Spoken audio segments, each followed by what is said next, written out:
Isang magandang araw po mga kaobra pentura. Tayo po ngayon ay mag-i-spray ng primer sa atin pong gate na ginawa. Kinakailangan pong ma-sprayan agad natin para po hindi ito agad-agad nakalawangin. At ang ginamit po natin pintura ay epoxy primer.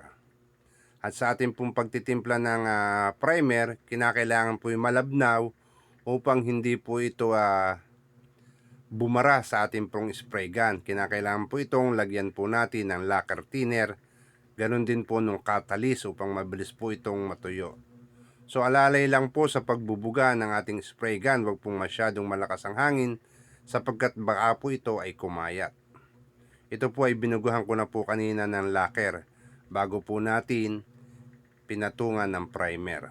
So ayan po ang mga pamamaraan bago po tayo magsimula na magpintura ng gate o magpintura ng bakal. Maraming salamat po sa inyong lahat and God bless.